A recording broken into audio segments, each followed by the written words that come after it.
this is a joint meeting of the Hardwick Select Board and the Hardwick Electric Department Board of Commissioners. And I believe just the way it's laid out, I'm gonna call the meeting to order. And so first item, set adjust agenda. Does anybody have any changes? All right, love to hear it. Communication from the audience. I'm not seeing an awful lot of audience. Maybe they're all watching from home. And next, item 1, history and discussion of the Hardwick Electric Department pilot, which is payment in lieu of tax with a possible restructuring. So this is a pilot arrangement that I just most recently, what I recall is we revisited it to align it with the way that taxes are levied in the other towns. So the pilot structure essentially reflects what Hardwick Electric would pay if it were in another town. And then same, okay. We just did that a few years ago. It was a few years ago, yeah. I don't remember what we changed from. I think it lowered the pilot, it raised the pilot. Yeah. Okay, Yeah, and I have some, I don't know if you want me to go through what it was as far as taxes Yes, prior please. to. go ahead. Yeah, the last 10 years. So, You have the last, okay, for Hardwick, yeah. yeah, All right, well, I mean, I think it was an agreement that was put in place because of the usage of the Village Road property in general and being able to use the gravel pit there. But it is one of the few statutory rights privileges that the towns have to help reduce that tax obligation for municipal electric utilities through state statute. There could be specific arrangements for any of the towns that we serve, but from there, go to you. yeah, so I don't know the history of the pilot payment, like the reason or how it was set up or why it was set up. But it remained like it was right around $70,000 for many years. And then we started to look into it, and the former manager came up with the current formula, which was basically assessing HED property in the town of Hardwick with the 75% value of property, and then the poles and wires, the plant equipment that was non-exempt from taxes. That then it jumped up to around $140,000 because of some of it was because of the report that was made by HED to the state, and then the state gets sends it to our assessor. So, and then our common level of appraisal gets factored in, and there's the new payment. I think that as they continue, HED continues to make upgrades on their grid, that is just going to continue to go up. And I think it's ridiculous that we're taxing our electric department, because then they have to raise their rates to make their taxes to us. So it's like robbing Peter to pay Paul. That's how I feel about it. So you're essentially, one way of looking at it is residents of Hardwick would be paying either through their property tax bill or through their electric bill for this revenue to the town. And they're doing both. Right. Yeah. And my understanding always was that it's payment in lieu of taxes, so. Right. It was more about what we would miss out by not getting taxes on the land, which a lot of these big parcels, if they were privately owned, would be in land use, and the taxes would not go up with more investment from the utility. Mhm. See what I'm saying? I agree with you. I don't think we should be raising the pilot based on basically the assets of the utility. That's not what And when the utility's in a position to make investments to harden their grid and make investments in their infrastructure, they could be using this money. that's right. So are you saying, Danny, that if it was just what the land or? Well, that's what I thought it was. That's what it was. I always thought pilot was given to the utility or to some other entity in lieu of taxes. So what would that piece of property, what would whatever piece of property, Richmond Hill property, assess that if it was privately owned? right? That's the value of the land to the taxpayer of Hardwick. That's all we would ever get. You know, obviously, if they developed it, we would get more, but I don't know if we should be in that business of speculating. I mean, where do that, the more they do, the more it costs them, the more it costs me. Twice. Do you know how much of that number is associated with land as opposed to poles and wires and? I have the exact amounts. So It's almost like I set them up for that. the plant and equipment is the highest. There's the North Main Street property, which is about 40,000. Macville Pond, which is the beach, is about 50,000. The garage and warehouse is 150,000. These are the values they're assessed at. Right. And then you apply the tax rate and the common level appraisal to them and then cut it to 75% of the value. And then the biggest one is Billings Road. We just added that to the pilot payment. We currently don't use Billings Road anymore for a gravel pit. And I think there's a availability down there. I don't know for something. You want to Well, speak and to I mean, I that? think as well for the Billings Road property, and most of it is preserved for the Hardwick trails. So there is no development there beyond the solar plant and then your use, the town's use. But part of what really hit all the municipal utilities is that they changed the valuation for all of the infrastructure and basically valued it as though it was all brand new. And so those taxes for the infrastructure have gone up substantially. And, you know, I think there's two arguments there, right? There's the actual property owned by the utility in different, towns and things like that. But over the course of the last 5 years or 6 years, since 2019, we paid 2.2, almost just under $2.3 million in taxes to the, 14 towns that we serve, which is no small number. So you're paying pilot basically in other towns as well. Well, it's They straight actual taxes. tax. It's Oh, straight. they- They're not exempt. They're not exempt in other towns. But we could, I mean, it's one thing of like, if there's a good structure in place, that they have the ability as of the other towns that we serve in, they could also implement pilot taxes for us. A pilot, I should say, instead of straight taxes. So just to play devil's advocate against the way this conversation is flowing.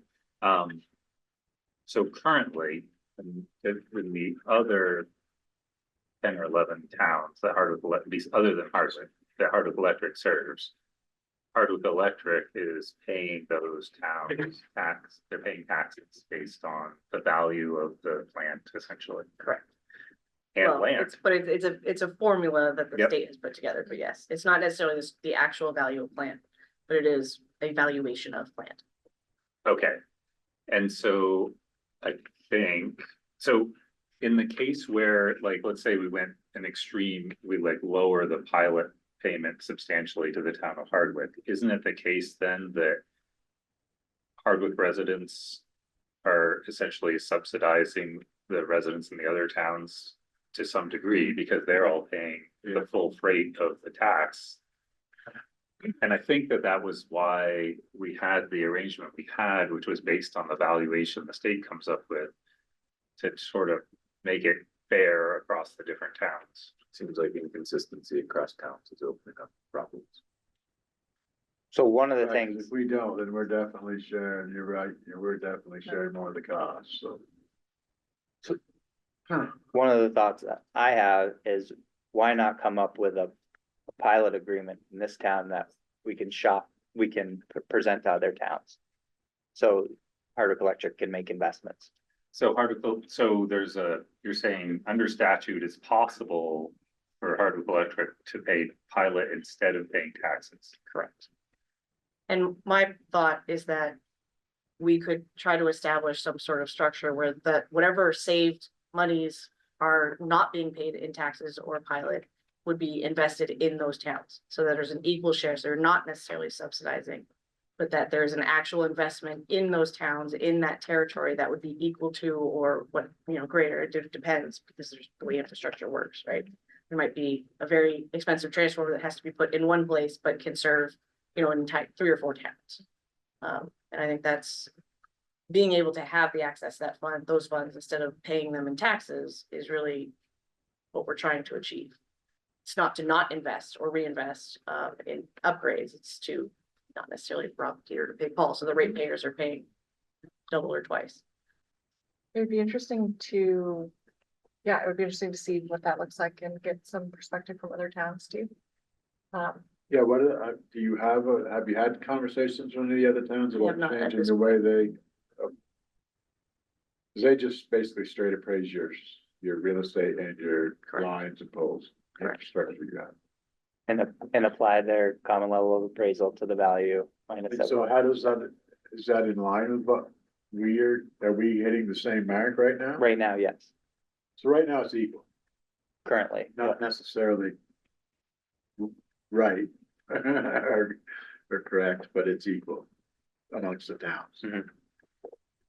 But the utility is having, correct me if I'm wrong, the utility is having to raise their rates to pay their taxes That's across the board. But Yeah, right. One of Cost, many, that's but, cost yeah. rise, right, it doesn't matter what, yeah. Well, and like I said, it's tough because they changed the formula to basically value all that plant, all the poles and wires as though it's, brand new, and yet we're currently in the process of replacing all those poles and wires because they're at, they need They're to be beyond, replaced. Correct. they're, And so, we're trying to do the right thing by investing, and you're still getting taxed even at a higher rate and formula. So as a practical matter, it seems that it would be great to have all the towns doing the same thing. As a practical matter, is it like possible to line all that up ahead of town meeting or whatever, whenever you have to get that? Whose option is the pilot, the town or the? Yeah. Voters. So we have- The voters. we'd have to go to town meeting in all the towns. But I think that we should be the leaders in this, and we should lead by example. Well, and I think understanding the pros and cons for you as a municipal as well is important so that we can understand what those pain points are, so that it's a valid and feasible proposal that we present to the other towns and municipals. I mean, there's gonna be a fair amount, we're gonna get resistance from the other towns just because it's changed, even if we're telling them that it's gonna be consistent, and basically be the same, only a little different. Everyone's gonna stay equal and everything. There'll still be the people that aren't gonna believe that.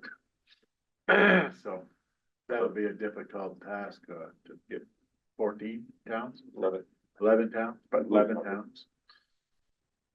That's not gonna happen between now and March, I'm sure of that. Do you have a breakdown of the amount of taxes you pay in each town? Yes. Yep. It's, Is it the case that there are only a few that are like the biggest ones and then the others are little, or? for the most part, that went to sleep. And have any other munis pursued a similar? Most municipal utilities do have pilot, and not all of them serve as many towns and municipals as Hardwick That's true. does. We have 324 acres of poles and wires, basically. Still waking up, sir. Right, so like Stowe just serves Stowe, Correct, for example. right. Northfield is just Northfield. Yeah, Linden is likely the only other utility that's probably of the same size and scope as far as number of municipals served. And they do straight tax. I believe so. I haven't asked Yeah. directly, but I would assume so. So I was gonna say, our top three are, Hardwick is, for 2024, Hardwick, Greensboro, Woodbury, Wolcott, and Craftsbury. Those are the highest, taxes. On average, what are they? Oh, just over 100,000. Wolcott and Hardwick are over 100,000, and, the rest of them are above 50. And there are some tiny ones. There are some small ones, yeah. And they're all just based on the land in those towns that's owned. It's, most of them, we do not own land directly, so it's not a parcel being taxed, it's mostly the infrastructure. Correct. So and that's maybe what makes also Hardwick different, because we actually have a lot of land that's used by HED. So for a small town, that's But that's not really going only, out, though. That's not but the if there's a small town that's only getting taxes from poles and wires, not from land, then they're gonna get to zero in this scenario where they're not taxed on poles and wires. Well, no, I'm not saying they're not taxed on the poles and wires, I'm just saying that should be the mechanism to raise the pilot. The investment, I mean, we should have a base, some sort of payment in lieu of tax on the infrastructure, but it should go up with new investment. Yeah. Right, that's So- what I'm saying. I understand the sentiment, but I can't help but feeling like we're trying to move in a contrary direction to what the state and the public service department has presumably put time and thought into their valuation methodology. I guess if it is an issue being faced by all of the munis, is this something that rather than Hardwick figuring out, should be figured out at the state level? I'm not necessarily advocating for it, but I do want to ask the question. There Or were just the level. some, Yeah, there were some, I mean, there were definitely conversations, by the other municipals, because, cooperatives have also, seen a massive increase. Mhm. And I think where it is a little bit, I don't disagree. I mean, I think it has been raised statewide, and it's not necessarily the Public Service Board or even the PUC that was pushing this. It's the tax department, because they wanted to change however that appraisal occurs, to make it more in line with the investor-owned utility. And so I think that there's a difference there in how they approach it. It did result in some modifications for the infrastructure valuation. And that's where, 2025 has been a little mixed. Some of the early bills came out and they were a lot higher, and then now they're adjusting slightly for 25, 26. But, it's still, I think for the department itself, this is a lot of money going out Yeah. that we could be investing directly Yeah. into the systems of these municipals. And that's where I agree that it's not the same paradigm that the tax department has yeah. put in place. It does require some acknowledgement of that. So if the current scenario from last year is that everything is being assessed as if it's new. Does it also follow that as you actually upgrade things and they're new, it doesn't increase the tax base for you? I mean, it's unclear. Are the taxes ever as low as they are now? No, but I mean, Right, but the new value always goes up, so poles new to this year is $10, a pole new in 5 years is $15. So your assessment's still gonna go up to 15, whether the pole's changed or not, it's a new price. right, I It's like, guess, it's like a cost replacement for your insurance, you know what I'm saying, it's always, the cost of the new is gonna be more every year, so the appraisal, there's no depreciation on anything, so. right, I guess what I'm getting at is if you're always being assessed as if it's new, anytime you upgrade something, you shouldn't see an increase. Because it's already was considered new. Right, I would agree with that. Yes, I think that's true, though the cost to replace it now is a heck of a lot more than I think what it even gets valued at. Sure, but I'm just thinking, Yeah. like, it isn't, like, No, I future understand. investment is not Yeah. gonna raise the amount of tax you have to pay because you're already No, being but assessed. paying the increased assessment every year just cause Yep, takes money away from the investment. I get it, That's what I get it, And that's Yep. what I'm thinking. yep. I And get that's it. where I do truly want to tie it to actual investment in these municipals, in this territory, right? I think that's There where should be there's a gain for all parties. some sort of. If you invest so much, then we adjust, the town adjusts the tax. Right. Or if the plan is to adjust, however we work it out. Either you, I think that if you're able to do this with as many towns as possible, just talk to them about it. It's the Yeah. first step. And then, well, it's so Yeah. that scenario. It doesn't necessarily hurt the ratepayers part of it or the taxpayers part of it because. The pilot amount is staying, the tax amount's staying the same. All we're doing is giving them a pilot rate if they invest it. So we're getting the new, the new infrastructure, the investment. But I think what Kaylee was trying to say is if all towns are not in, Yeah, so let's say we do that yeah, and Woodbury doesn't. Yep. Woodbury gets upgrades, they also still get full tax payment. but what, so that's. So we're not giving them, we're only giving them. cost reduction in the investment in Hardwick, not in Woodbury.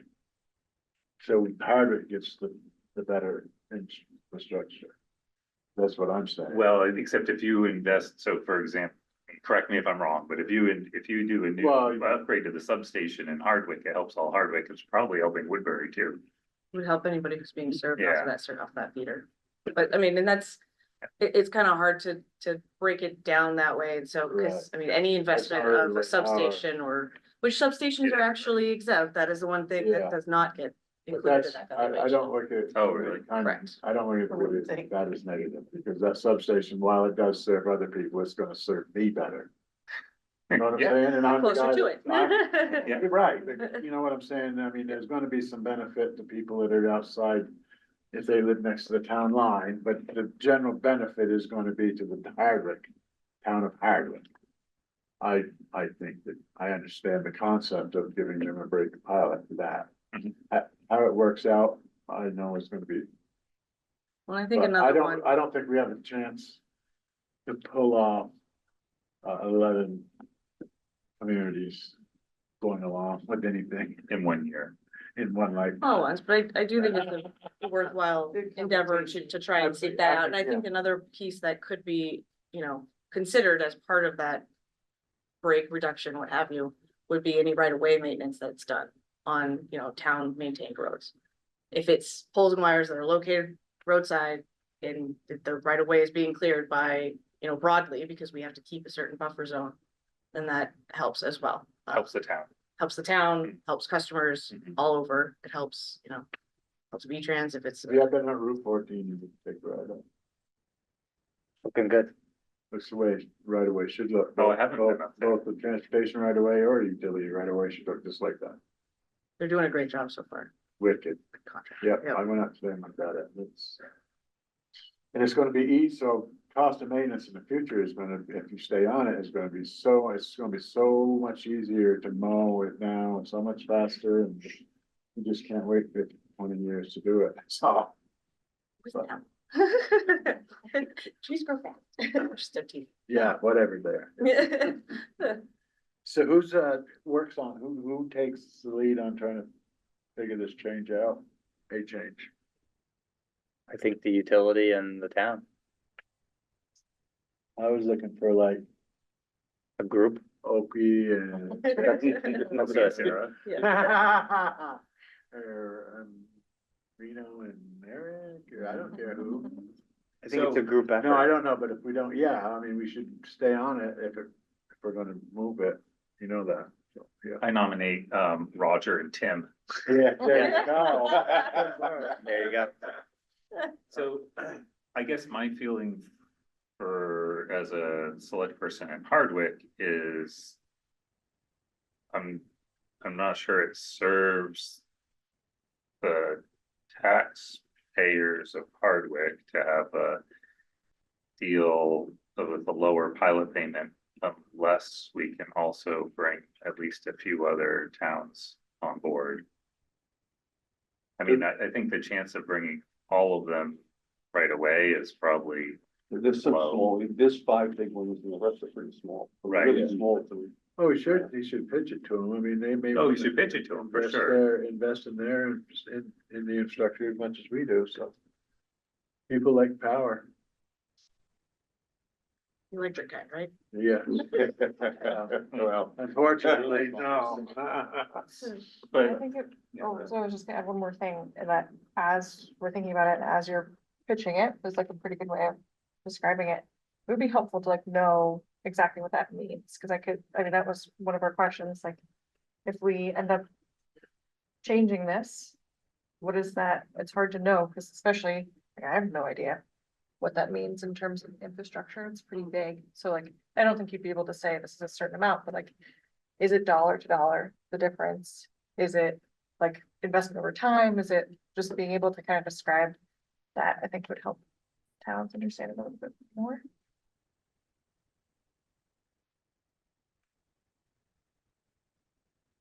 And then the question is, what do you upgrade? Because you're taking that money to say, I'm gonna help your community, well, it's gotta be a specific project that maybe we wouldn't have done. They say, well, if you had to do it anyway, it wouldn't matter if we didn't pay you how to do it, but if it's money we're setting aside to allow you to make us better, thinking of the future as opposed to waiting for a problem, then maybe they'll find it more acceptable. Which means we need separate buckets for every. I mean, we Yeah. keep track every year of capital projects that are for each specific town. You do. We do, and that's, and I think that, I agree, I think that it would have to be structured on a term that's over time, because you can't do all at once, right? Of course, but there's different phases. First, you gotta clear it, and you gotta be able to get there. And then you have to actually be able to set those poles, and if you're doing a reconductor, you gotta get the wires, you gotta make sure that the substation, all these other components are also in place, and so I think it does end up requiring a degree of time. Is it a 5-year plan, or program? Or maybe it's as simple as what you just said, that, so say, for example, if our pilot changed from $140,000 to 700, and then the 40 that was saved went straight into Hardwick capital, that could be spent however HED decided, that would be an easy bucket to convince towns of. And then if you have capital for every town anyway, Right. then that's like a pretty, that's a pretty simple. It was up to you ultimately, but that's like. Yeah, are we interested in earmarking our budget in that way? I mean, I think no matter what, there is infrastructure that needs upgrading in all buckets, I'll say buckets in all municipals. I think that we would obviously need flexibility to be able to use those funds. Like, that's what I'm saying, over a period of time, because there's certain upgrades that may have to occur in a different town to get that upgraded Right. in Eden, Right. right, or East Callis, right? Yeah. Yeah, but then if the idea is that like all towns are boosting the overall capital, then you can get those projects done faster. Because then Hardwick is helping, then we are actually all helping each other if we're all doing it, because we're all putting into a larger pot, rather than just giving you. Right. but- Money But we that- had the feeling that we're doing it in our own communities. Right. I mean, it's kind of what the EMTs do a little bit, in that like we all pay different amounts based on calls for the many towns that they serve, but we're all supporting one organization. But in that example, we all support them on the same formula. Right. Right. And I think that is kind of the key, Mhm. everybody to kind of be on the same program. Yeah. Yeah. Very helpful feedback. I think we'll be able to go with a formula of some degree. Is that enough for now? To move forward with that or not? No one's really shooting it down. Was No. great? Item 1 really got our juices flowing. This is. We didn't start with the others. Yeah, let's go. We can make a change to our pilot sooner than we can the other towns, so maybe that's something that we do before our budget season. So we're not expecting something that we're not, because Well, let's work on it, see what it looks like, and if it looks acceptable, then absolutely we could do it. So just to play devil's advocate again. Yep. What about in the event that like we, in the near term, change our pilot for next year? Mhm. Some contingent goes around a road show to all the select boards and says, could you put this on your agenda for town meeting? We'd like to change this to a pilot. What if the select boards don't even put it on the agenda? What if we're the only, what are we the We only could ones? change it back. Okay, we can do anything we want for the pilot. I mean, it may work for us, if it doesn't work, whether we change it, maybe we should do it to see if it works, it's our utility. okay. No, you know what I'm saying, we I can do. always change it, We should look at the. if it doesn't work Revenue and we impact. find that it's lopsided and we're the only ones doing it, then we put an end to it. It's not a. Mhm. I mean, I think Okay. if we have any chance of convincing the other We have to go first. municipals to do it, we just need to do it to show them and then. And honestly, we should be getting paid probably. It's not gonna get out of hand, I mean, it's not like we're any of us are gonna go belly up, because we make a change for a year. I think that if I hope. the Where's one in this place? Right, Casey? Wow. it does seem like the valuation methodology is driving this, so I would just advocate for this to stay on the radar with its our paid lobbyists. Absolutely. Right, That this is really the root of the issue. that this is driving us to look at changing our structure, which is quite a lift for us. It's gonna require a fair amount of effort. To hit all the towns. Yeah, Well, and I think it's definitely the valuation, but also the absolute rising costs of the infrastructure just to replace it. And I think we're not the only municipal in this situation. We're trying to make meaningful upgrades and investments, but everything costs more, way more. And it takes forever to get through any sort of rate or tariff changes. And we don't necessarily, again, Peter to pay Paul, right? That's the concept, because all ratepayers are taxpayers too, and ultimately you get taxed twice, Maybe even 3 times. probably more. But yeah, if it's a way that we can at least try to mitigate that cost in some way, shape or form without leaving anybody less whole, I think that's a valuable endeavor, but yes, I agree.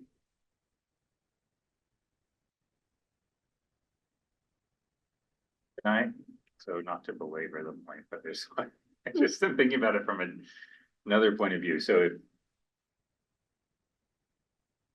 let's say you were able to, you said it's been a couple $1 million in taxes over the last. Just under 2.3 since 2019. And does that expense get factored in when you go to defend a rate case? Like, is that part of your overall operating costs that justifies a rate increase? It is one element, a smaller element of the cost of service. But it's in there. It is Yeah. in there, yes. So if you lower that amount, and I know it may not be a huge amount, but you're lowering your expenses and is it gonna like lower your Cost of chances? service. Yeah. So I don't think so because of the rising expenses to actually do the work, right? So the cost to. Right, because we're not. Those talking other about spending expenses. money, we're talking about just spending it in a different place, Correct. investing it versus. It's a zero gain on either side. It's just investing it in a different, expense. I'm not sure I agree because one's required and one's discretionary. We do our capital projects on a schedule that we decide, right, rather than mandated taxes. Well, what if infrastructure fails, I'm not saying it's a good thing in terms of a rate case. I'm just trying to wonder aloud, like, does it actually, in the end, does it actually put Hardwick Electric in a better position to be building out and upgrading infrastructure versus just staying with the status quo and saying, well, our rates need to go up, and this is we've got these taxes, they're part of the rates, but we also have all these needs to upgrade our infrastructure, that's gotta be part of the rates. Is it, in the end, gonna be beneficial, I guess, like, you don't always get the rate increase that you ask for. correct. Well, I think with capital projects, you have to have the cash up front to pay for it. But then you have to depreciate that expense over a certain period of time, so you still have the cash, and if you can't borrow or you're not borrowing, then, it ends up being just a lot up front in cash and then slow recovery of what that expense was. So I think that's where, if we can retain some of the cash to be able to pay for that upfront and not exceed our borrowing thresholds, then it puts us in a better position to be able to spread that out over time as the PUC and Department of Public Service prefers to see that, current ratepayers aren't paying for infrastructure, the total cost of infrastructure over a long period of time. It's a very convoluted answer, sorry. And I think the amount of money per year is not so much that you wouldn't spend that almost as maintenance as opposed to capital. Right. Preventive maintenance in your town because we've got the money. It's not really a capital project, it's maintenance. Right, so that would be probably an easier expense to track than in annual maintenance of our infrastructure. Of the infrastructure you're being taxed on. Yeah, it's a direct, you can see it, it has to be done every year, it's not a big you know, long term, it would not be long term, it's an annual thing. Lots of ideas. Things to think about. Lots of ideas. All right, so I want, we got a bunch on this agenda. I'd like to wrap this discussion. So what are the next steps here? It sounds like, Come up with a structure for a pilot, a new structure for the pilot payment for the town of Hardwick. And that's where we have the most latitude. And then use that as a launching point to start doing dog and pony show to all the other select boards. Mhm. Figure out how you're gonna have representatives at all those town meetings, Mhm. et cetera. Okay. Or would you implement it in Hardwick before you go to the other towns? we don't know. As opposed to. That's a good question. That's what I was thinking. It's an idea, someone said, well, why, have you guys done it? Let's, So there- let's get something, So there's a year lag. Yeah. We can't really decide that right now, but I think we can explore it. Just keep going with the pilot payment that we have, try to restructure that and present it to the both boards in the very near future. But it could be adopted. I would also just suggest a conversation with DIPSA. That it feels to me like there are a number of. There's different kind of statutory intent that's going on here that I'm not sure I'm completely following. And as our paid consultants who think about municipal utility interests generally, they might have additional ideas. Good. Good idea. All right, so those are some next steps. I'm gonna move us on to item 2. Update on the community development block grant disaster relief. Funding and grant application for flood storage on Wolcott Street and Oil River property. This is an easy one. I'm looking to you. Yep, so we just applied for a $1.5 million implementation grant to do a flood restoration project on the north side of the Lamoille River, just downstream from the convergence of the Cooper Brook. We submitted that today. So that would be a flood benching project along that whole property, the HED property there, to mitigate flooding on the Wolcott Street side of the river. So that's gonna be a good project, where I think we'll rate high in the grant application process, and we'll likely get the money because we've done the political legwork. And this is, it's an implementation grant, right? It's Yeah. not just planning. Correct, Now that's HED property. correct. As much as any property is HED property, I guess. And there was, this area was already, there was already a flood restoration project done in around, I think it was like 88. Yep. And then, it just wasn't maintained. So it grew in sediment, flooding, piled it back up again. So it's really preventative maintenance, delayed preventative maintenance, but it's also gonna reset it, deferred maintenance. deferred maintenance, All that. deferred preventative maintenance. Deferred maintenance. And so Oh, this is gonna be a good project with several other projects that we're looking at, the Granite Street Historic District, the buyouts. So we're really trying to help, this will help not only the businesses in that area, our fire station that we're hopefully gonna move, turn that property into floodplain restoration, and then also the businesses, Tops, Donuts, Lamoille Valley Ford, our wastewater plant, so it's all part of a big puzzle. So that's happening. Thanks for getting that together. Yeah, well, Kristen Leahy's done a lot of the legwork and a lot of the communication, and Heather Carrington, a paid consultant, did the application with our community development coordinator, Tracy Martin. Casey and I put together some things, the financial aspect of things on our recovery, so it was a group effort. Are there any article HED assets, like structures over there that need to be taken into account? It's just an open field. Anything, gonna be done with, the river itself, right here below the Yep. diner? There's 3 or 4 feet of sediment and rock in there. That's a great question. So we have, on top of the $1.5 million implementation grant, we have $250,000 planning grant for that location, All of downtown. the hourglass. So I consider, you know, the upper, like from Hayes up. And then the hourglass through the downtown. We have another grant application in for the same funding source to do planning through there and 30% engineering. So we will be doing, we have a contract signed with CCS constructors for the wall and the bridge. So that whole area is gonna be looked at. And I don't know what the implementation measures will be for that area. Whether it's to remove sediment, I don't know. Yeah, it's a lot of the granite blocks that wash from the wall Right. are all Yeah. pretty much piled up. Yep. We'll clean up that, the wall on South Main Street. That's gonna happen in the spring. And what about where the river, where the motel used to be?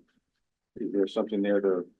That's already been through a buyout. So we have an EWP, which is an emergency watershed protection being engineered right now for 120 feet of that property. That river keeps moving closer and closer to the road, it's amazing. Yep. There used to be a mill pond in that whole area. Really? Yeah, So Rita probably remembers it. I do know where the dam was. you can see it. Yeah, You can see it. Yeah. Yeah, up there. And there are pictures of it. And Yeah. if you dig deep enough, you'd find a lot of that. And Route 15 just went around it. Mhm. It was all out to the road. The river They- was, the Yeah, pond. The Yeah. pond. Yeah. And in fact, Avon Atkins, filled that all in. And he lost a motel one year and pushed it all back and rebuilt. Right, nobody learned, they pushed it back. Well, that's what needs to happen again, get in the river and clean it. Yeah. Well, or you could say that's a mill pond and it still wants to be a pond. It doesn't want to be a motel.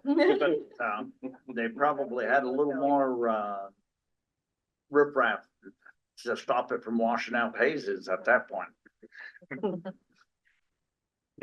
So. yeah, That's the update. Those are, does anybody have questions on those projects? I think they're both exciting. Great. The next one is Me.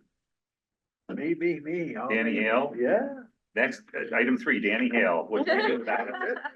Jackson Dam. Oh, update. Jackson Dam Yeah, update. it's right on my printer at home, where I printed it off. Yeah. So Emily sent us email, Krista and I today. Wait, can you back up and set the stage for what this process is for So everybody? the process is a feasibility study for the removal or not the removal necessarily, but what to do with Jackson Dam. So there's a committee that started meeting, I don't, must be close to a year ago now. And we have Emily is from hope he knows what her title is. The Natural Resource Conservation District, Yeah. Caledonia County. Yeah, so there's a grant or money for the study. But at the same time, they're doing a modeling, the same organization that is gonna do the study. Same engineering Same firm. engineering firm is doing a modeling of the whole Lamoille River, which is important component of what to do with the dam. So essentially that is being wrapped up or close to wrapped up now, and she will have a report to the committee, or they will have a report to the committee in November. Thanks. And there should be a public meeting on the issue before the first. And again, it's not removal, it's not rebuilding, it's what to do. And the new modeling is gonna make a lot of decisions on a lot of the stuff that Opie just talked about, and dams and everything, because I don't remember the last modeling that was done with Lamoille, but it's changed so dramatically just in the last 3 years. Alone, say nothing about over time. I remember we had floods before 22. People, this isn't something that just started happening. So that's where that's at. But the technology that they use in the new in the modeling now has Yeah. changed a lot. Oh, So absolutely. they can actually apply, you They know, can make the changes Yeah. and see how it's going to affect. Yep. And so that'll be key in figuring out what to do with the dam and how it'll affect that. How much of that will be done in November? Just the modeling part of it, which really doesn't pertain to the dam yet, but then once that's done, it'll give the information to the same engineering firm to make the recommendations for the dam.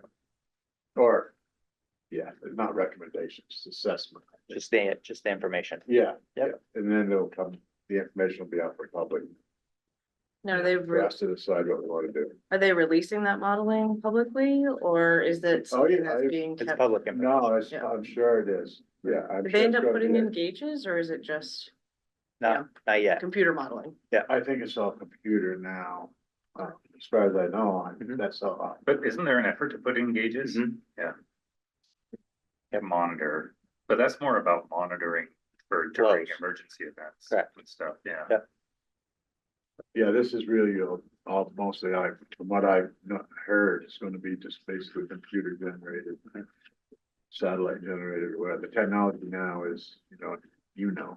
But what they'll be able to do with that is they'll be able to like take the HED property on the north side of the Lamar River. They'll be able to lower the elevation of that by 3 feet In the computer. in the computer and then show a water level, a flood level, 500-foot, a 500-year flood event and see what the effect of it is. And then to Reno's point, dredging the river, Yes. and there's a lot of places where it looks like we should dredge the river, but in reality, we shouldn't because it's already changed, the water, the floodplain's already changed, so dredging the river at this point isn't gonna help. We should be more concerned about controlling that floodplain so it doesn't move again. Right. Instead of moving it, and not necessarily move it back. It's over here now, let's just stop it from moving. So, There was a good presentation on dam removal last night here at the library. It'll be on HCTV. If you guys Okay. want to watch it, it was pretty good. I have no position on dam removal or not. I don't know enough about it. Yeah, the questions I remember asking when they came to us to talk about this study are, I think the select board generally was like, what, if that dam were removed, would that help us or hurt us in the event of a flood? Right. And if that That dam was- were removed, what does that That do was to the definitely- pot dam in Pottersville? I think that was our number one. Yeah, Thing that we wanted to know was, we were less concerned with the environmental. right. Fish and things is how's it gonna affect flooding in the future? That was, of course, it was fresh on our minds, It sure was, but it's still the first. but it's one. still a very good point of. That I don't think was probably ever looked at previously, it was. In the previous dam removal. Fiascos that we've had here in town, it's people. I don't know what I want to say, it's feelings, it's not. Science necessarily. It's not based on engineering models. No, it wasn't based on, it. The discussion was not based on engineering models, so. So. It's great. So you're gonna report back to us and keep us abreast. Yeah, oh, absolutely. Great. Kristen's really the one that's all over it. Yeah. And Emily, And Emily's good too. Awesome. and I think this was headed up by the Conservation Commission. Hours. They had a big part in it, yeah. I don't, there's 5 or 6 of us on it. Oh, okay. Norma Weezer. Yeah. Good. You're on it, right? Are you on the task force? For the dam, did you feasibility? Come to the Jackson For the Dam? Yeah. feasibility, yeah. Is he telling the truth? Is he telling everything? Pretty close. It's a good thing I didn't remember you or. I'd have said, hi, Reno. Hope he made me, so. I just asked. You told, don't ask You, you. I voluntold. Yeah. Yeah. Talk to me like you Charlie, Dr. Charlie. Yeah. Daddy? All right, so I'm gonna move us into the segue. Yeah. To the next item 4, which is about dams generally Yes. and discuss our, Damn, there's a lot of talk about dams these There days. sure is. yeah. So dams. Is this topic here come from our angle or theirs? Probably both. Yeah. So we had 3 of the dams had their periodic inspection in August, and Macville, East Long and Nichols. And a couple weeks ago, I ended up meeting with Ben Green, who is the dam safety engineer for the state, and come to find out, they've been doing studies on most of the dams that we own, and 2 of them were on their highest risk and significant risk and hazard potential, which, one of them is condition based, the other is just on how much population or infrastructure and community development exists below stream. And there's obviously been a drought in several months, and so several other lake communities have been expressing concerns about water levels and lake levels and wanting to lower the gates of dams, in particular Caspian. And there's just been a lot there. The dam safety engineer has refused any requests to lower the gate, to close the gate, so there's less water flow going through. I think it honestly has a lot to do with the modeling that has been done or is underway. And I would agree with Obi, we've talked about this David, a couple times, that this is just going to continue, and folks are very much vested in these local communities and want to have answers and want to see the dams in tip-top shape, which I don't blame them. Obviously, that is not necessarily an asset that we use for power production. They were originally purchased and acquired to, water flow that goes downstream through to Wolcott, Wolcott Dam. But with Wolcott going out, obviously most of our investment has been focused there to get it back online. There's, like I said, a lot of vested interest, and I think we absolutely should come together because it is also an asset that you own, obviously, at the town. And lots of community stakeholders that are very interested in the outcomes, some of them more so for removal, some of them for keeping it and rehabilitating. But I think that a task force to actually review each of those dams. What are the conditions? What's the best course of action? Who are the stakeholders? Make sure that they're engaged.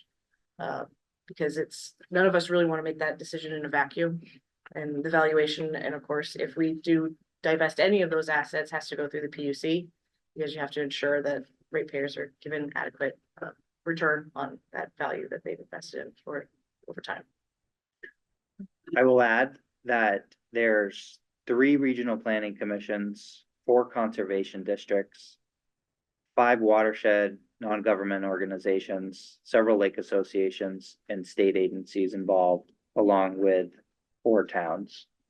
So this is not a Hardwick thing, but it's also, in my short tenure as town manager, I've seen that the responsive municipalities, when the people are engaging with these organizations, they get the most attention. So I think putting together a task force with a group of people, not in just Hardwick or the commissioners, but we need to handpick these folks. And so we have seats at the table and we can communicate with these organizations and agencies and commissions to put together a good plan of attack going forward. There's a lot at stake with this stuff. Sarah? I just heard, which sometimes I hear things that aren't accurate. Yeah, I don't hear them accurate. That if we were to divest, if HED was to divest in the dams, the ratepayers would have to be compensated. So as the owner of the said dam and the utility, the town of Hardwick, we would have to pay the ratepayers that for our own dam? No, so if it was divested to a not Hardwick, or if it's divested outside of the electric department or the municipal that owns it, then there has to be a value and share an equal valuation. Right. So if we return. sell it, then we've got to pay back some of it to the ratepayers. Correct. But if it. Well, I mean, it has to be. If it has What if it's value. just Yeah, discontinued? right, the valuation piece of it. So what if they just decide, well, we don't want it, you don't want to pay for it, we don't want to pay for it, let's take it out? And it's funny to take it out, and we still own the land, yeah, that doesn't change, I don't think. We don't have to pay off anybody or anything like that, it just goes away. You'd have to pay for the decommissioning of the. Right, but I mean, there's no, And if you convince PUC it's not an asset, it's a liability. yeah. So really get rid of the liability, not an asset. Well, I'm not in favor of draining Nichols unless there's a significant, or Macville, unless there's a significant reason to do so. What about Cal? I also am not willing to pay $19 million to replace it either, so. And I think it's. But Macville's unique because I think the bridge is gonna play into that whole scenario at some point in time. That bridge won't last forever. No, it's all new, Annie, Is it? newish. I mean, Yeah, that's fine. As long as it's 20 years, I'm good. I don't really care. 20 years, I really give her. so this list of agencies, commissions, People. conservation districts, non-government organizations can help us with this. And Get it we need a group of people to be put together to address, approach all of these folks. Put some names in the hat. So, so we need, you're Chairman proposing Hardwick. a single task force Mhm. comprised of people from the select board, the I'm for- APD board and the community? I'm proposing a discussion of who those stakeholders would be. So it's, but a single task force to look at all the dams With, that we own. with the corporation's best interest in mind. Right. One at a time. Sure, yeah. and- I mean, you know. Yeah. so we I have think some product. I think each dam is unique in its own way, and Yeah. it's gonna involve Right. different different Right. conversations. One issue at a time on Right. one. Yeah. thing. Yeah. Where you wanna handle it. Right. But people that are, So you're talking, are you asking people to be on this task force, or are we choosing people to be on this? I task think force? that people, Because there's a difference. I'm not, I think he's asking us to bless the idea of starting a task force. Yeah. Good idea. What do we make a motion? No. What do you want? No. He wants the nod. Yes, please go Yes, ahead. please, Opie, would you Okay. please do that for so us? we can put this together, and there are some folks that are interested. Not very many, but I think if we put this out there and identify some folks and ask them, I think we can do it. Is the task force gonna be a mixture of people that like are on both sides of the coin? That's good what I'm question. saying. Task force should be. I think- balanced. You kinda gotta have that. So Well, not necessarily, because go ahead. I think that my understanding, people may know more than me, so please correct me, is that there are a lot of interested parties. But at the end of the day, the buck stops with town and the utility in terms of liability. Correct. And there is a tide in Montpelier that now, soon or soonish, that the burden of the liability is only going to increase. And right now, we're sitting on something that's a large liability, and soon it's gonna be an extremely large liability. So I think that, at least I feel that is the main motivating factor. It should be the main motivating factor for exploring this, rather than all of the other things that come into play as people talk about dam removal generally. You're saying, Miles, that the task force should just be town and HED representatives to start, which makes sense to me, because then it's more of a conversation of cost and liability, and then inviting people as Passion. needed. With the best interest of the corporation in mind. Yes, you did say that. So I don't know if you all know, but the Vermont League of Cities and Towns. 2025, they wanted to not have the dams listed on their insurance policy, and then they extended it a year. So I think in July of 2026. Yep. Maybe even sooner, they're not gonna be insured anymore. We're gonna start moving. I have reached out to a Public Utility Risk Management Association that offers gap coverage for things, and I don't know if this is one of the things that they can help cover in the interim until we figure out what's going on, but Mhm. I am trying to seek some sort of liability How coverage can so I that. say, let them do that? It's not the state, it's right, because it's Well- passive, this VLCT passive, and it's Right, but that's, we're kind of self-insured. to some degree. the right? risk pool. Yeah, it's a risk pool. And 2 years of catastrophic flooding and millions of dollars of payouts, But they're starting to think about what they want to insure. And meanwhile, I think there is energy in the legislature to increase our burden of liability. I believe it's from general to strict liability, which would be catastrophic. I think LIPSA continues to advocate against this. I think that the general sentiment is that eventually it will pass, and then we are gonna be left holding the bag. And what are other VIPSA member utilities doing, or Trying their best to unload, successfully or unsuccessfully. My understanding is that Hardwick is unique in that it owns, 5 non-operating, non-generating dams. Right. Most of the other utilities in the state that are VEPSA members have generating dams that are FERC licensed. So we do not. The Wolcott Hydro is a state jurisdiction and state regulated dam and generating station at this point. And the rest of our dams are regulated through the state. so there are only 5? 6.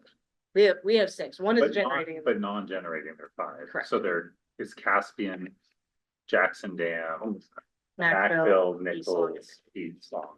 Okay, I think that's 6. Is that, no, 5. 5 Sorry. plus, So what plus happens? Pottersville, I mean, Caspian won't drain if the dams. go down. correct. It's just gonna be low. Probably like it is today, probably. A little bit lower and uncontrollable, that's all. So, but like Macville is gonna be a significant drain, I believe. Last I know, it was. Hopefully that's not one of the dams that's rated as. I'm poorly. sure it is because of what's. It's in, underneath it, its condition is rated, But there's a in little- mid-grade, right? But even though it has been, improved. But because of the downstream infrastructure and communities, Yeah. the impact of a flood inundation would That be, was, that's that the was risk. the way it was last.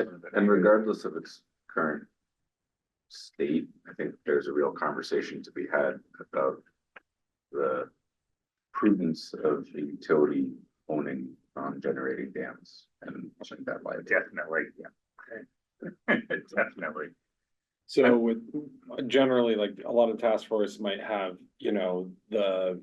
the interests of the lake association in mind, or like all the other interests, like the recreational interest of Hardwick residents, that's like, that could be considered a priority of the task force. It sounds like what we need is like to set the specific goal of reducing the risk liability from these dams as the sort of charter of a task force or of something. And then people are interested and want to be part of it because they have a like investment, like the Caspian folks. Right. As They an want- example, they can get involved, but I think if we get involved on that level initially, then what we're gonna have is a conversation of, well, how do we best balance the natural resource and this side and that side, and it sounds like we need to just decide that Liability. goal 1 is liability reduction. Goal 2 is then, respecting all the stakeholder interests. Right, Well, and so, so a task force might vary in that the people who get involved are usually the ones who want to see those. not so much you know, about the like- people getting involved, but the tasks that's, the specific Yeah. tasks that we're given. So it's difficult, it's Because less, risk reduction could be someone else taking over the dam. Absolutely. So if the Caspian Beach, whatever whatever they are, whoever Yeah, the entity is that's so passionate about keeping a Exactly. dam. And it may be to the point where, well, in the case of Macville, that it's adjusted to the point where reduces liability to the people down below, which may be taking it out, and the town has to make that decision, Whatever it is. regardless of what it is, right? It may be just a reduction in the amount of wires behind it. And There's many different scenarios and how things can be adjusted, that the risk can be adjusted, it's not Mhm. necessarily dynamite, let her go, you Yeah. know what I mean, it's. well, the cost of dam removal that's A another liability piece of as it. well. Yeah. That's another piece of it. Well, and I think establishing some sort of way to set reserves to adjust those liabilities is also an important piece that we need to be considering, whether it's dam removal or some other means, right? I think there needs to be an established reserve that's dedicated to these dams because we know the liability and risk is there. So how do we begin to address it or at least have those funds? available to address it. Lower your pilot payment. Well, it would be helpful to see numbers Right. and also like, if you have the numbers of what the liability is right now and you have projections on what it sounds like it might be in 2 years, that is like, it makes sense to have that conversation right now. Because it might be the cost of removing a dam. I think Reno's had his hand up. Now, if I'm not mistaken, Lamoille River, the headwaters to these dams were set up by Green Mountain Power long before Hardwick Electric in benefit of all the hydros all the way to Lake Champlain. Would there be in any way some sort of tie to bring Green Mountain Power into possibly absorbing some of that liability as it was established to serve all those hydros? There's 2 in Morrisville, there's the Fairfax, and 3 in Georgia. Milton. Yeah. 1 in Arrowhead and 2 in Milton. Yeah, they're all on. the- Should we look into that? Is there anything that would benefit us to know if they have a stake in this? Those are all just still generating. Right? I mean, I'm guessing. I mean, I think most of them, with They the are exception of a separate. couple here and there who are going through the FERC relicensing. So that would be a good question for the Lamoille County Watershed Group or or Lamoille County Conservation District, or a group like that that could help us to get those questions answered or know the right people to bring to the table. All right, let's So, go task force. task force, so we, yeah. Yep. I'm convinced for the need for the task force. Put that on your list. Tim and Roger would be really good on that. I'd have to, yeah, consider my, yeah. Miles is planning. We'll put that together. Yeah. This is really just to get this information out to Yeah, everybody. no, this is great. So everybody's in the same room. Yeah. I'm not gonna start twisting arms just yet. No, you should have people that are interested in it Yeah. participating. Yeah. And their views are important no matter what they are at this point, so. Right. Yeah, and thank you, because I've known this issue's been hanging out there the whole time I've been on the select board, but I did understand the urgency that is happening right now. All right. So let's, so you're gonna work on assembling, or you guys are working on proposing a task force. Compiling. Great. And I think that was great to the goal of the task force, I think should be established and. Yes. Yeah. Keep it on task. Yeah, spoken like a true task force member. Like it. Name of the task force. Good, I like the narrow focus, get something done. All right, The last one's quick. okay, item 5, We're capacity on schedule? We on schedule? plus or Yes. minus. Capacity building within the town of Hardwick Municipal Corporation related Act 181, future investments in sewer, water, roads, and electrical investments, et cetera, to meet housing goals. Okay. So Act 181 is a new law that went into effect last year. The state is trying to put it all together, put the right people in the right places. So this is gonna be something that we're gonna have to be a part of. There's a presentation, you guys already had a presentation at the select board from our local contingent on the second, they're coming on the second. NVDA is coming to do a presentation on Act 181. So this is basically, we need to start thinking about how we can make investments on our end, sewer and water, to areas of the town that we can add on to our collection and distribution to be able to support housing needs. We have a housing goal in the NVDA catchment basin, catchment area of a bunch, I think it's like, I don't wanna say a number, I don't know. Do It's, Give me an idea. I think it's like 35,000 units within, I could be wrong, it could be statewide, but I think it's a lot, 36,000 units. 36,000. It's that big, yeah. Within MDPA or within? See, I was the state? close, I was off 1,000 units. This is from my conference, hold on, Yeah, I know. it's a we big number. need Is that right? 36,000 units totaling 15 to 16 billion, that's Right. statewide. Statewide. Statewide, yeah, so we're giving this, we're, no, not Hardwick. No, I definitely didn't say that. So, as developers come into areas that are flagged for development, we're going to be asked to make these investments. How, and then we get paid back on the tax revenue and other, forms of revenue. And, if somebody has better information on this, I'm willing, Like like, you say, this is all part of the 181. so And it's this gonna, money is gonna, there's gonna be money to do this. it'll be subsidized. Yeah, So we'll be able to get that Right. money back Yeah. with these right. investments. So So, basically it's a program. and, it's already coming, like, people are already interested, they're already asking about it, I got 11 acres right? So, ready to go. it's just really like, kind of wrap your heads around it so you understand it as a select board member and as a commissioner of the electric department. That is our job. We have, in the town, we've talked about this quite a bit for our town properties, what properties are actually developable that we own. They've been identified. We have the same thing for properties at HEB, Is it one Oh. and the same? like, is it Well- one and the same? Well, no, there's areas, not town-owned property, but privately owned property that is available for housing. And we've identified, those have been identified, Priority areas. yes, Okay. that are attached to our, village district, Water our and village, sewer. yeah, to be able to tap into our infrastructure, our sewer and water infrastructure. Electrical. That's a piece of it. Right.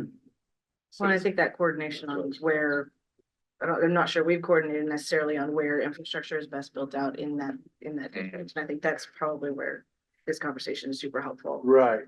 where exactly to you build guys- out. Are you, three-phase are you adequate. building out the electrical infrastructure to match? Right. It's also, Added growth area. it's also State. the RPC has taken it upon themselves to map this out, but they've asked for input, we've given them input, so it is, it's an open conversation now, but we need to be able to put this infrastructure in place. In a lot of places, it's not that much of an investment, but it's still, we need to plan for it. It is an investment, big investment, Yeah. to put sewer and water in the ground. So is there, Same with colder wires. Or in the ground nowadays. Yeah. But if we can coordinate that work, Right. that's a better way to do it. Right. Well, and knowing that capacity is coming is also super important, because if we need to make other much larger infrastructure improvements. Right, I mean, if somebody came along and proposed a 20-unit housing development, have to be significant electrical infrastructure as well as water and sewer. And if it's built to current code or expectation Yeah, for full Because that's electrification. gonna all be underground, and I mean, it's gonna be a big project for. And it will happen. It's And it going will to happen, oh yeah, there's no doubt about it, I see. We're in a growth period.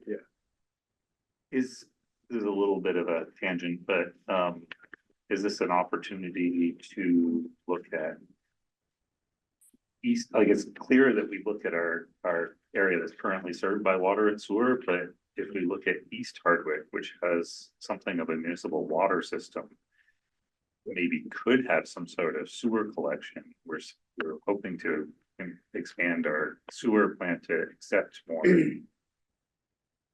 ways. So- Is it possible that East Hardwick is also a growth area? I don't think, I'm not the one to answer that question but there are certain areas that have been pre-identified based on local zoning. So, Because local zoning can change. correct, but the current local zoning, so there's certain areas that, Hardwick's a tough neighborhood to move into. But you sort of can see unique that it has the village designation, which helps. So that, like, That's what I'm saying. that's a part of, that's why. I was more asking about the sewer.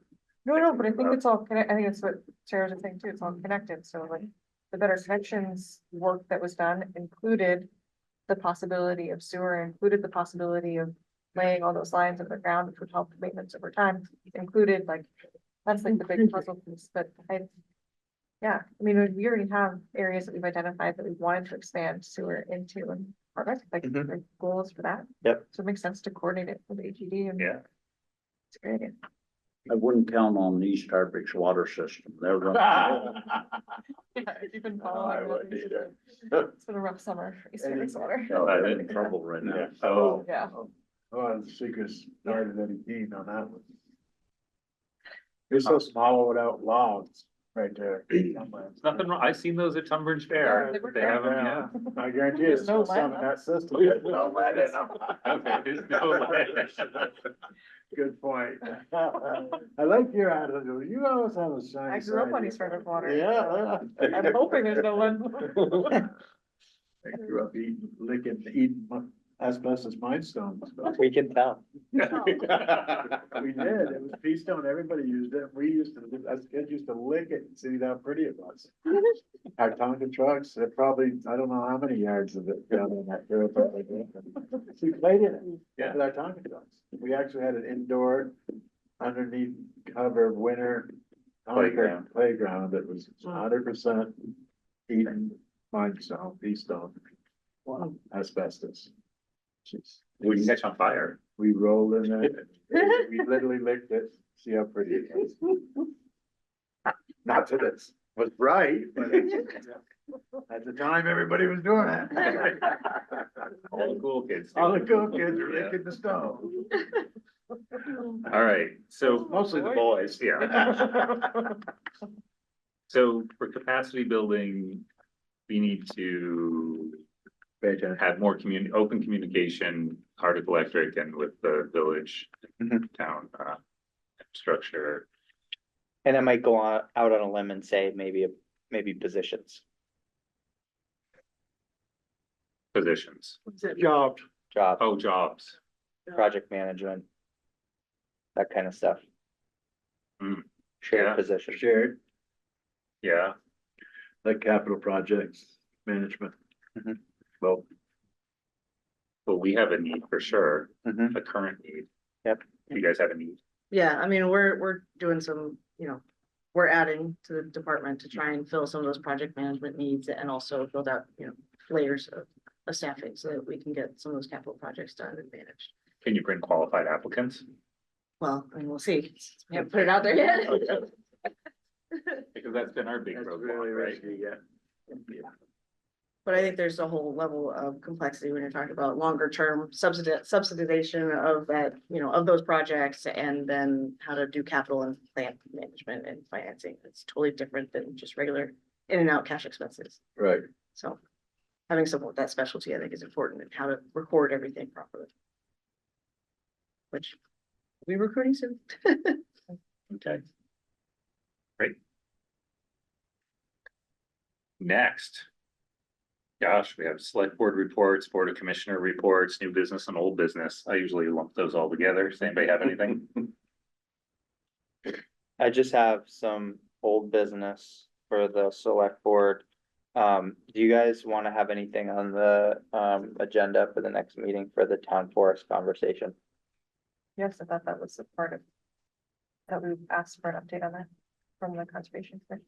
Okay, Yeah, Didn't we? yes. We Yeah. should, we should. okay, It could be the next meeting or the meeting after, listen, But- and either of the October meetings. Yeah. Oh, it'd be great to have some,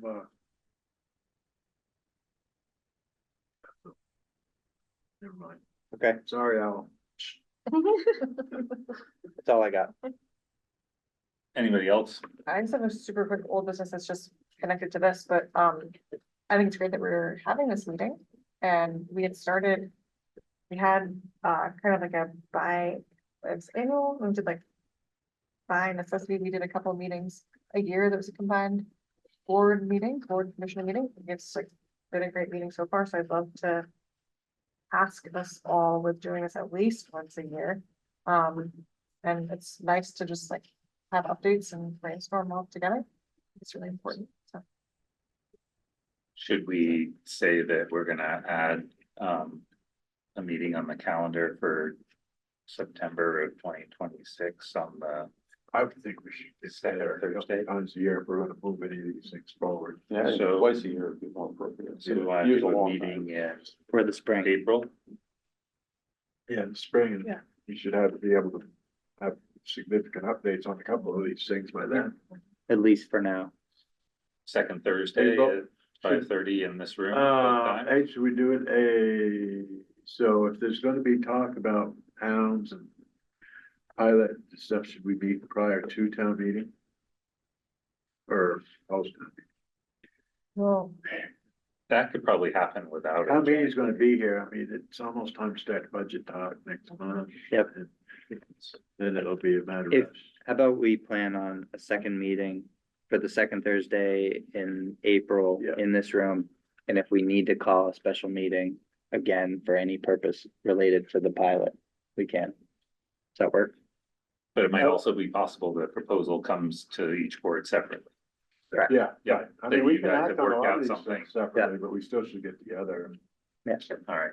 I think it's worth mentioning that because it falls after town meeting, we usually have a reorganizational meeting for that, so. I think it makes sense to have a meeting lined up with when the select board reorgs and then when commissioners do too, because. So if we. Commissioners don't until July. No, I know, but if we Yeah. consistently do like spring and fall, then we're getting new. Does that make Yeah. sense? Yeah. So that's good or bad? I think it's good. Oh, okay. So April 9th then, which is the second Thursday in April.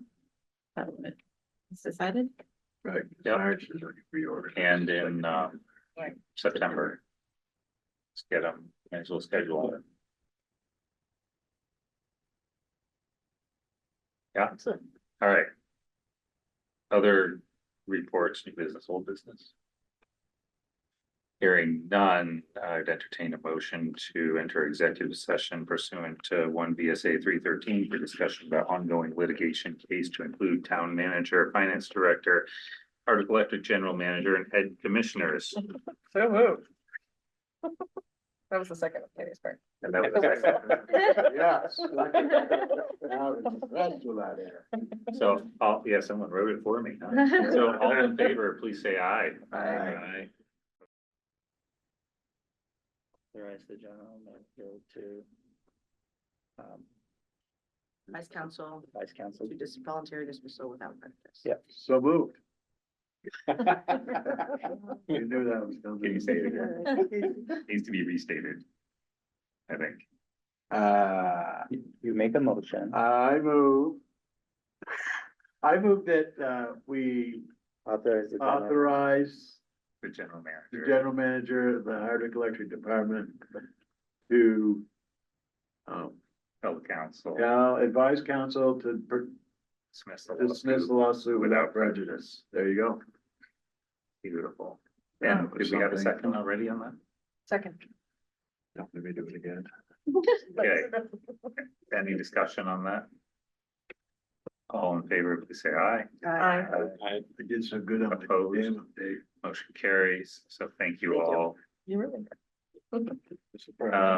So we've come to that point in our agenda where the next thing is to adjourn. So I say adjourn.